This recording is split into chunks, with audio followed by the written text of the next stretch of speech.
I'm sorry. Is it bothering, or I can leave it on? What do you think, Kristen? I think we have to turn it off. Sorry. We can pour some water on your face. Okay. Okay. I think Miss Kelly coming today, no? Let me just check in the front. Make sure there's no one waiting. Let me take a picture of everyone, guys. Smile. You look tired. Why?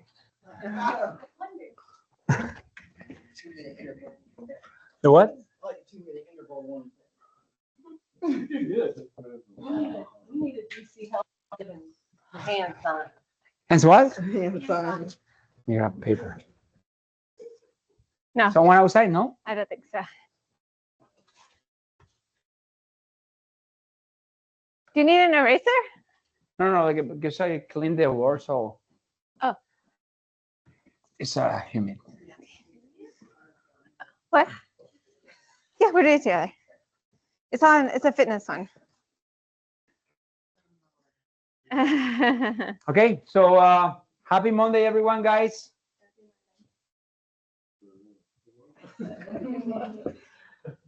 And welcome to our a second seminar, free seminar. It's free for everyone, so enjoy your seminar. And the most important thing is bring education for you guys. It's the most important.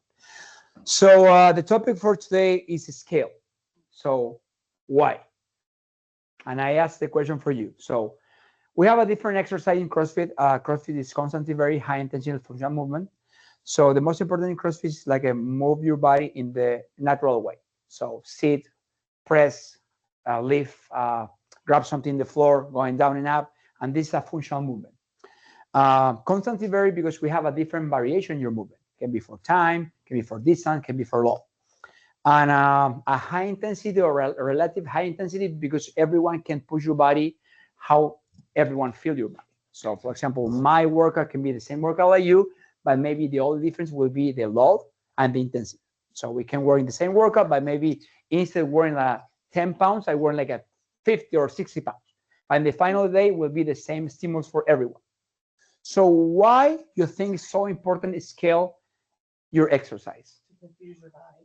For what? To confuse your body. Confuse your body. Okay, can be confuse your body. Doesn't plateau. So let me explain better what is the intention to talking about the scale.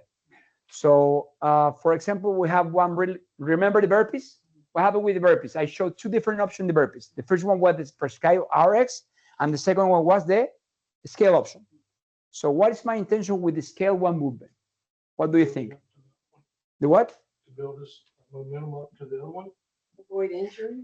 Yeah, so I think it's helpful to also take a step back and understand, like Eddie mentioned, we have different movements, and then a huge part of the program is having a movement standard. So the standard, which we sometimes refer to in CrossFit, well before Dr. Raju and I got involved, they call it the RX, the prescribed movement. So the RX is the standard. But many times when it comes to more complicated movements, gymnastics movements, weightlifting movements, when we're first starting, we're not able to do it at the prescribed standard. So that's what we call scaling. So you're right on track, Mr. Mims. So when we talk about scaling, it's building the pieces towards the prescribed movement while maintaining similar points of performance. So in terms of this answer, we have the RX or standard movement. It's a one point of performance, a one pattern, can be a load, can be a different kind of movement, and we scale the movement. So the intention is looking for the stimulus. The most important is find the stimulus in your movement. So for example, in my burpees, will be put all my body down and up, increase my heart rate, and at the same time, use all my body weight. But if you have any injury, I want to try to keep the same stimulus in my movement, but in my option. Can be in the box, can be in the table, can be in the wall. But I keep the same movement with a different kind of point of performance. But in the final day, it's the same movement. The only difference is the intensity and the execution in the movement. So this will be the most important thing in how we can. I think this is really important. Avoid injury. It's really important when the people scare a bunch of CrossFit. So when the people listen to the word CrossFit, say no, it's really dangerous. But it's not dangerous CrossFit. is how the coaches deliver the CrossFit methodology. Because the methodology, we use the methodology for GCL to Living, is safety. When your brain safety and your coach know about your workout and your injuries or any kind of like a limitation, you can scale everything and prepare. So the most important thing is how we can scale your movement. You want to talk about the point of performance? Yeah, so we were going to use an example. I think that'll be helpful if you want to go through the push-up example, Eddie. So we were in the push-up, and I show now the regular push-up. So when I were in my push-up, I show you first of all here. So remember, every time I want to put my hands outside my chest, I try to rotate inside my body, and then I push down and up. Let me show you in the floor. So when I go in the floor, my first engagement will be put all my body in the floor. So never first time I push up, I open my elbows outside. This will be dangerous for my shoulder. So I push my elbows back, my tippy toes on the floor, and when I push, I engage all my body. So I create this tension between my glutes, my midline, my shoulder, my triceps, and my chest. So when I go down, I reset, and I put my elbows back. So this will be the RX position in my push-up. One. So the second movement will be the scale option for my push-up. So I want to use the box here. So for example, I am started with my push-up. So I scale to higher and then lower and lower. So the second option will be knee push-up. So when I work with my knee, nothing changed with my body. The only thing, I don't have enough strength for push my body up and down. So nothing changed with my point of performance. My tippy toes will be in the floor, my hands in the same position, but now I push and I keep my knees support my body. So when I push, I keep my neutral spine.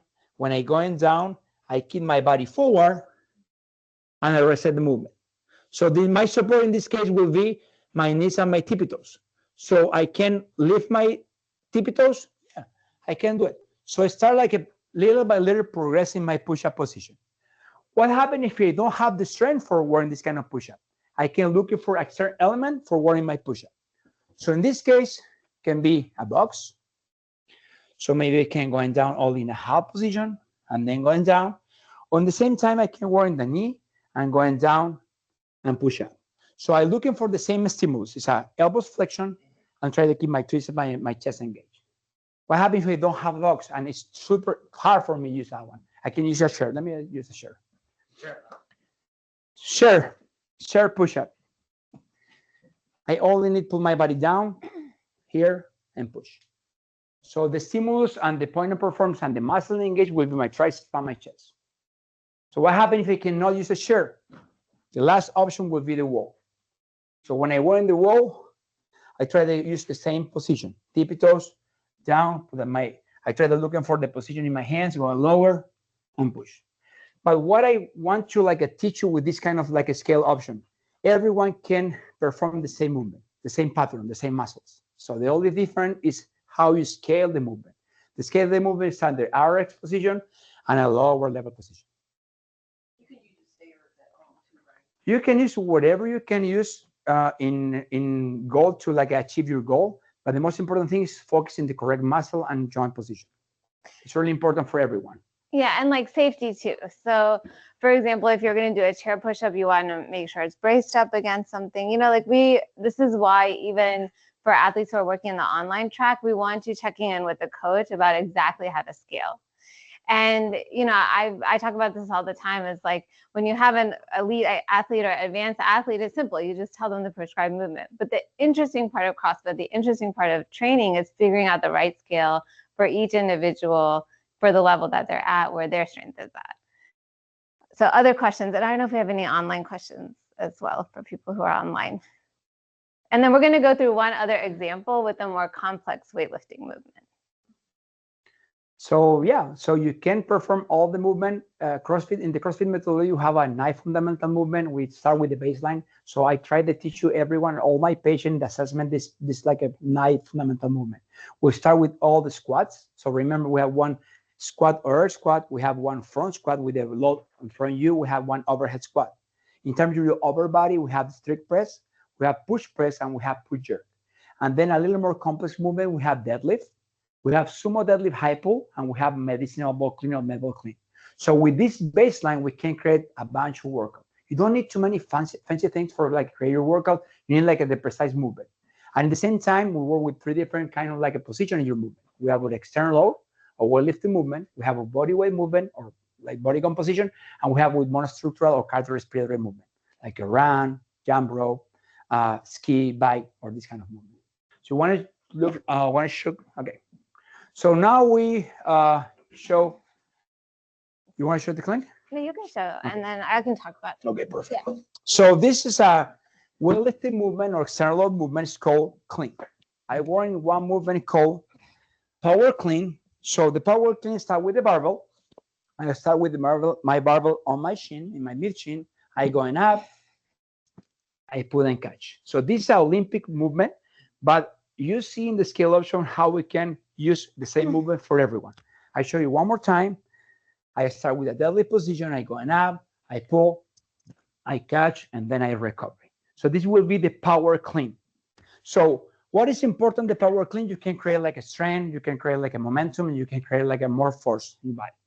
So the barbell is like an advanced implement, right? So to be able to use the barbell, you need to have really good body positioning, body control, some, bilateral stability when you're using the movement. So when we're teaching it, you can also get injured with the barbell. So sometimes we start with the med ball. So with the med ball, one to the fundamental movement in CrossFit is the same point of performance. So I start with the same position. The only difference is my element now. So when I start with my med ball, I keep my arm straight. I engage the same muscles. I pull, I catch, and then I recover. So it will be the same thing like a barbell, but in this case, with a different range of motion. So I put my hands in this position. I extend my body with a shrug. I catch, and then I go up. So this will be a little more less complex movement. So even so, you have to use both arms. You have to keep some kind of core stability. So we can do an even simpler implement, which would be a dumbbell. So same movement pattern. 2 dumbbells or 1? Whatever you want. You want 2? Yeah. There's a 35. Lightweight. Okay. I don't want it. Okay, so with the dumbbells, nothing changed. So remember, my point of performance will be my stand position, a deadlift position. I keep my back straight. I pull, I catch, and then I go up. So it's really important when I teach you the different point of performance, how you can pull your hips back, your chest up, and this small drill made the difference in how you learn your movement. So let me show you the lateral position. Everything is the same. I going down, I pull, I catch, and then I reset the movement. So this will be with dumbbell. What happens if you have any injury? When I make my assessment with my patient, too many patients don't have the strength or have a different injury. So I can use a band. I definitely can use it. So what I teach about my patient, I teach my patient work here. Remember your warm-up? This is your baseline for everyone. So I work here, work here. So sometimes I teach you the clean and the press, but in this case will be the same movement. I pull, I catch, and I recover. So we have a advanced, moderate, medium, and low level, but everything is the same movement. So how we can scale the movement is the most beautiful in this methodology. How we can bring the same workout for everyone is the most beautiful. Okay. And I just want to also show, so for example, with the clean, it has multiple components. And some people are not ready to put all the components together. There's an aspect of coordination there. So we can work just in dumbbell deadlift. So that's like building a piece of the clean is the dumbbell deadlift. So remember when I teach you his back?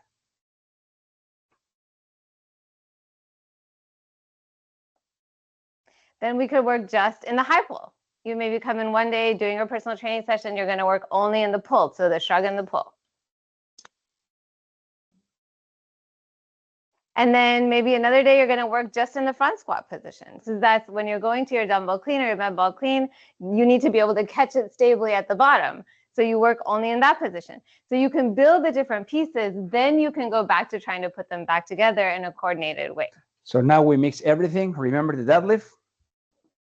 Remember the deadlift and the shrug, and the deadlift, shrug, and catch. So the sling the weights like people do in the gym. When you're done. Yeah. But the most important, guys, and so how you can improve your performance and your condition is improve your techniques. So in CrossFit, we have mechanics. It's the most important. Work your mechanics. After that, we have consistency. And then after that, we have the intensity. So when you domain the mechanics and your movement are clean, then you bring consistency in your movement, more repetition. And then after that, you start add load. So when you domain the mechanics, you have the consistency. After that, you have the intensity. What questions do you guys have? Good information. Yeah. Any movements you've seen, or you're like, how would I scale that? Or you were wondering, you struggle with? Do you have any questions like that? Tell me some. And you've heard me say this before, when I see you do whatever you did, you were all the way down. Oh, the squat depth. Yeah. Squat depth.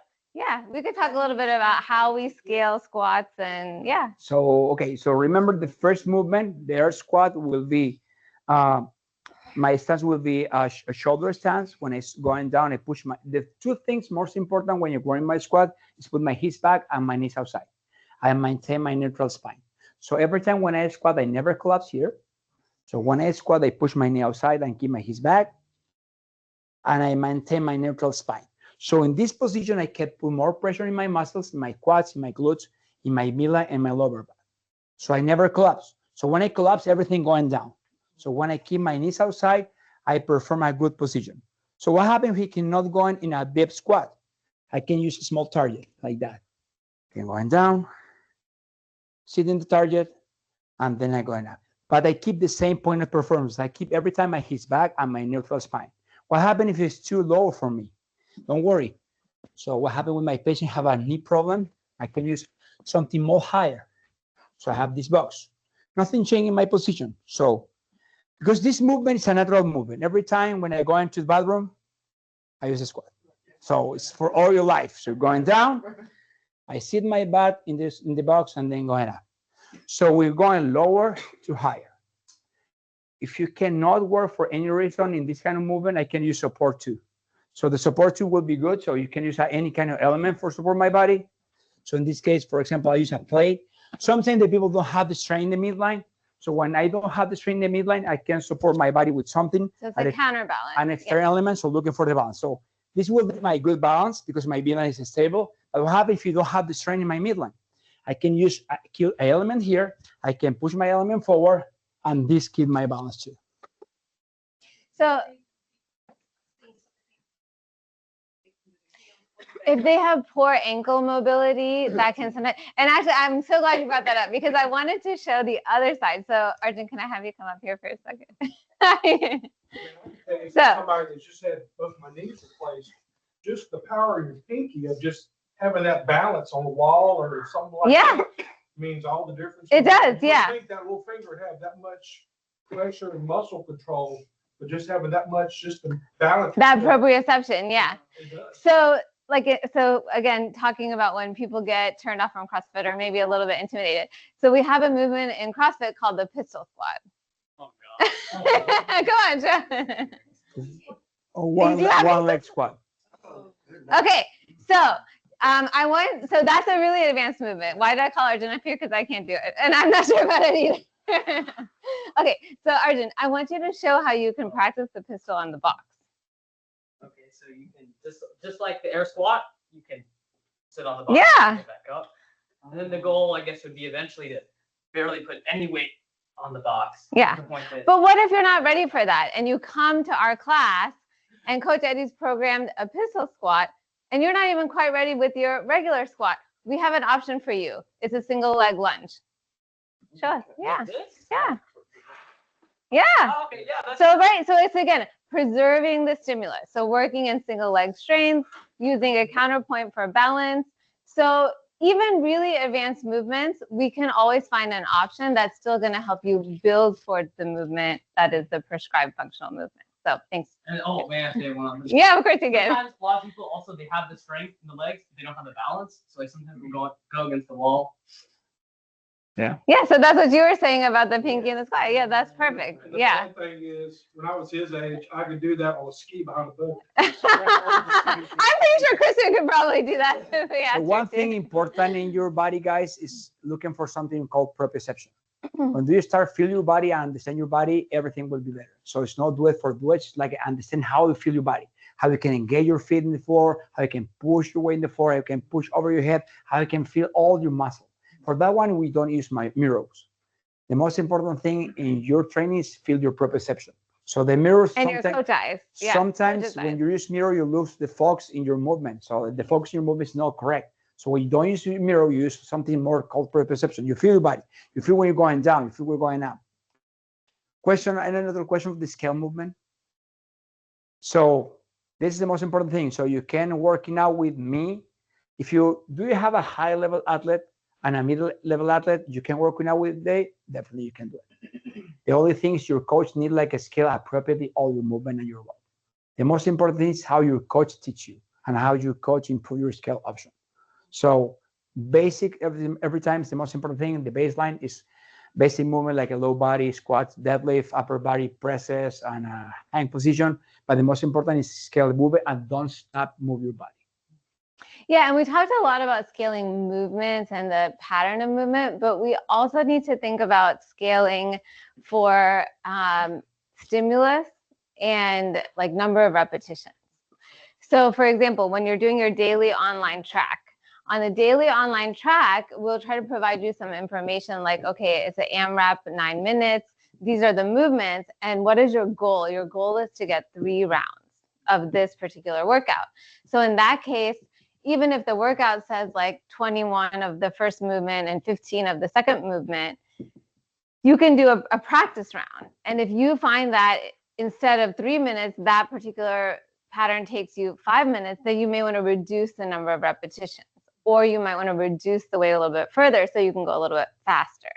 So the idea is to always ask your coach, what is the stimulus here? What is the goal of this workout? How many rounds am I supposed to get?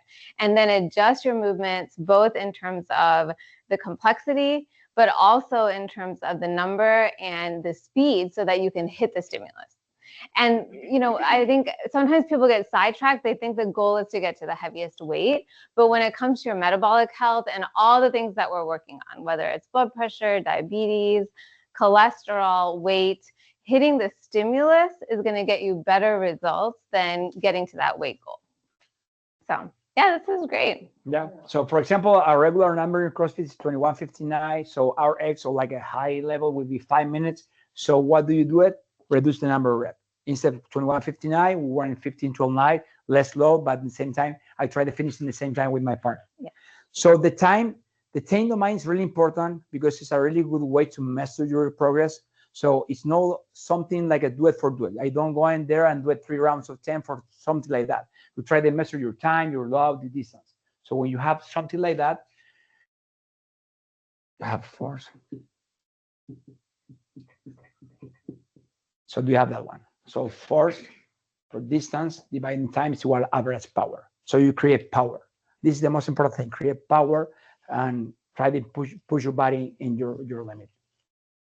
This is the intention with this kind of training. So why is so effective and why you reduce weight, how you improve your muscle mass, because this training is like a science and it's really measurable.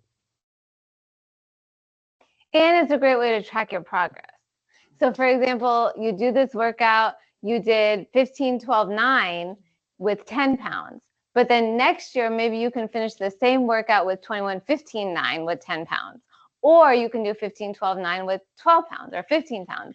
So, you know, when we do benchmark workouts, like what you guys did during your assessments, and then we measure it again at 6 months, or we measure it again at 12 months, that's what we talked about in the last seminar, was benchmarking, then you can track your progress. And yeah, that's like, again, a huge part of seeing results and keeping your training interesting through all the years. You know, you'll never get bored with it. What is the most like a huge question in terms of your training? What do you want? What do you want to understand about training? In terms of your intensity, in terms of your, what is your purpose for your training? Because everyone have a purpose or goal for your training. I think actually the language is really important. You know, first of all, saying that you're going to go train instead of just go exercise or go work out. Using the word training brings intention to your efforts. And then, yeah, thinking about it, like, what is your goal? What, are you working on strength? Are you working on metabolic conditioning? Do you want to improve your balance, your gymnastics? What are Reduce your your goals? A1C, your cholesterol. Yeah. Yeah. Never one of those will get me off of All of that. We have two patients, they drop the medication. Yeah, Mr. Romero, yeah. You'll get there. You'll get there. Hang in there. Thank you, everyone. Thank you for We'll stay coming, around guys. if you have additional questions. Thank you.